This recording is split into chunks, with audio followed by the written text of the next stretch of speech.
Bonsoir à tous, soyez les bienvenus dans le 18h Info de Télé Nantes. Dans l'actualité ce vendredi en Loire-Atlantique, Marseille au menu du FC Nantes. Ce dimanche, à 4 journées de la fin, les joueurs de Michel Derzakarian vont tenter de relever la tête après une série de défaites.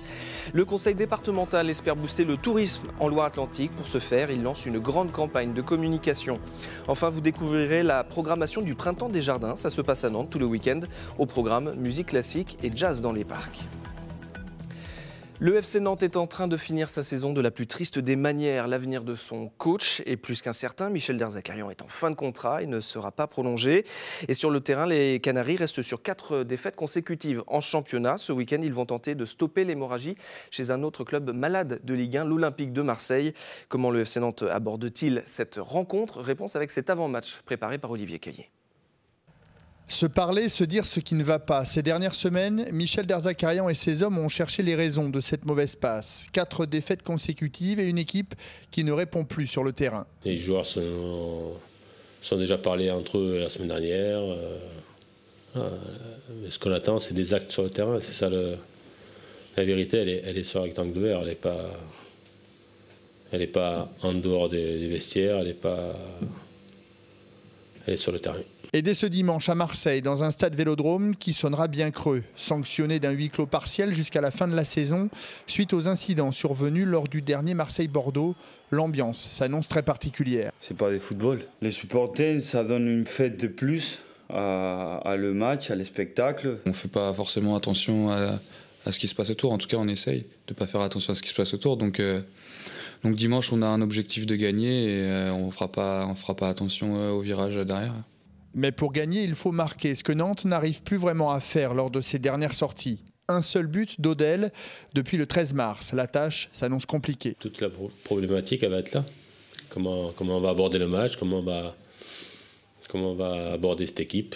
Et si on met les mêmes contenus que les derniers matchs, où on joue qu'une mi-temps, où on joue 30 minutes, où on ne peut pas gagner un match. Il faut déjà faire des matchs pleins, et puis le contenu...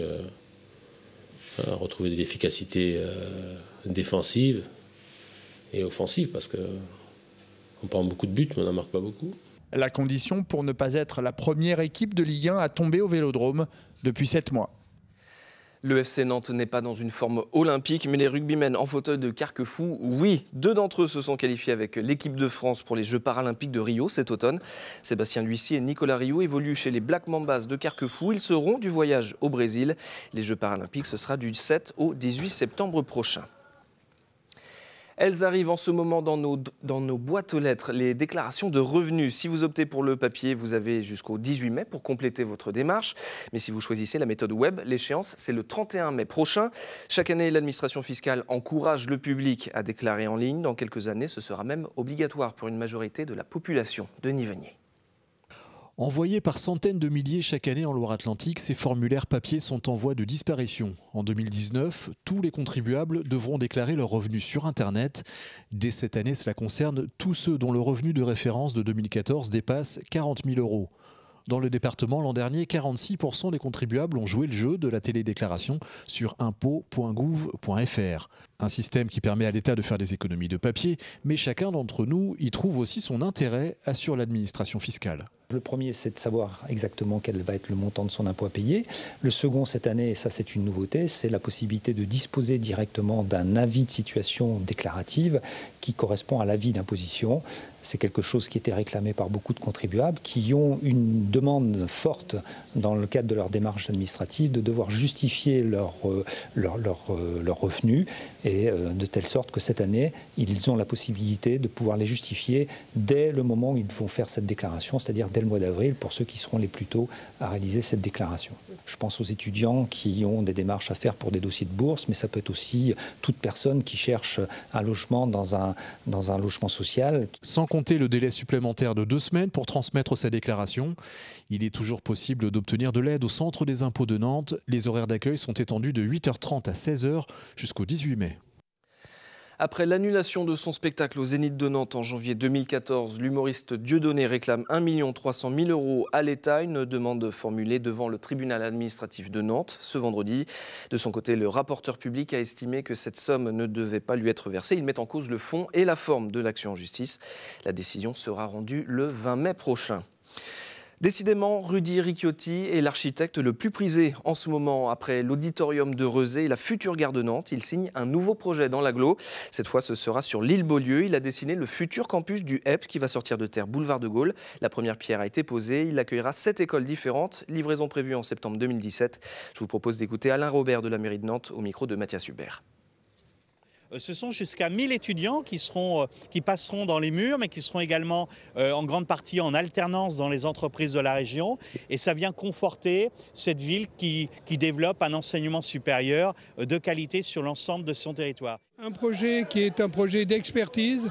Chaque école sera spécialisée dans un domaine, mais aussi un projet qui est tourné vers la pédagogie du futur, c'est-à-dire beaucoup de convivialité, beaucoup de partage, beaucoup d'humains en même temps que beaucoup d'économiques. Des affiches vont commencer à se multiplier dans le département pour vanter le tourisme en Loire-Atlantique. Le conseil départemental lance une grande campagne de communication avant le lancement de la saison estivale. Nouvelle identité visuelle, nouvelle stratégie. Objectif, augmenter les retombées économiques du tourisme. Les explications d'Anne Judic.